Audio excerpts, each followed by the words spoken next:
Welcome to Indie Radio Newsreel. I'm Prathmesh and you're listening to the news updates for 7th October 2024. Here are the international news updates for today. Blast kills two Chinese near Pakistan's Karachi airport. Two Chinese nationals have been killed and at least 10 people injured in a suspected suicide attack near Karachi airport in Pakistan. A third body, not yet officially identified, is thought to be that of the attacker. The Chinese embassy in Pakistan said the explosion on Sunday night was a terrorist attack targeting a convoy of Chinese engineers working on a power project in Sindh province.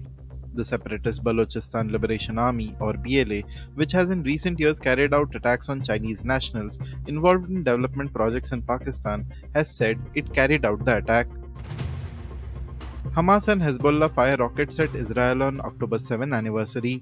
Hamas fired a volley of rockets at Tel Aviv on the one-year anniversary of the October 7 attacks. Large explosions rocked southern Beirut as Israeli forces continued to pound the Lebanese capital, while at least 10 people were wounded in the Israeli city of Haifa following a Hezbollah rocket attack. At least 9 Palestinian children were among 17 people killed after the Israeli military ordered civilians to immediately flee northern Gaza's Jabalia refugee camp and began heavy bombardment. In Gaza, at least 41,909 people have been killed and 97,303 wounded in Israeli attacks since October 2023. In Israel, at least 1,139 people were killed in the Hamas-led attacks on October 7 and more than 200 people were taken captive. World's rivers face driest year in 3 decades in 2023. River flows around the world fell to an all-time low last year amid record heat, endangering water supplies in an area of growing demand, said a United Nations Weather Agency report.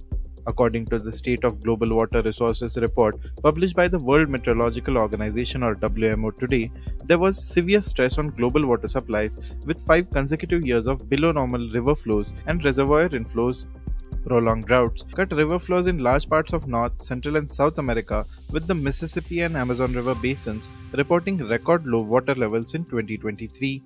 The Ganga and Mekong River basins also experienced below average conditions, the report added.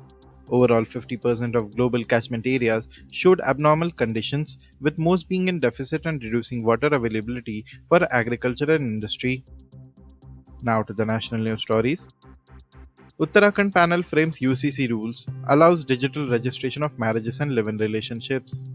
Digital facilities for marriage and live-in registrations, for will documentation and for modifications are among the recommendations of the Committee Framing Rules for the Uniform Civil Code or UCC in Uttarakhand that held its final meeting today. The Rules Making and Implementation Committee, which along with its subcommittees has held over 130 meetings since it was set up in February, has framed a 500-page report, members of the panel said, and will submit it to the state government soon. With the BJP intending to use the Uttarakhand UCC as a role model for other states, the rules template has been framed keeping this in mind.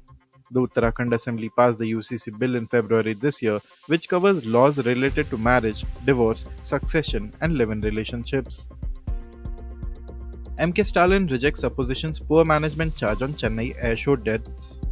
Tamil Nadu Chief Minister MK Stalin today said that the state government made arrangements to conduct the Indian Air Force air show in Chennai's Marina Beach on Sunday.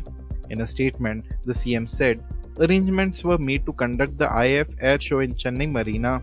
Facilities and administration assistance was provided as per IAF requirement and demand. Stalin's remarks come in response to the opposition attacks after 5 people died due to causes that included extreme exhaustion at the air show, marking the 92nd IAF Day celebration on the Marina Beach. Satellite data shows Punjab farm fires lowest in 3 years. Data shows stubble burning in Punjab has been lowest in the last 3 years. Data from NASA's Worldview satellite, which detects fire events around the world, corroborates the assertion made by the Punjab government that stubble burning, a major cause of air pollution in the state this year, has been a fraction of what it has been over the last 2 years. Stubble burning is a significant concern in Delhi and neighboring states as winter conditions trap pollutants, leading to hazardous air quality and thick smog. One will still have to wait for a few weeks to be sure that the air this year remains cleaner across large parts of the Indo-Gangetic Plain. The initial indicators are encouraging and are backed by data. Thank you for listening to Indie Radio Newsreel. For more news, audiobooks and podcasts, stay tuned to Indie Radio or log on to www.indiejournal.in. Also consider subscribing to listen to our premium shows.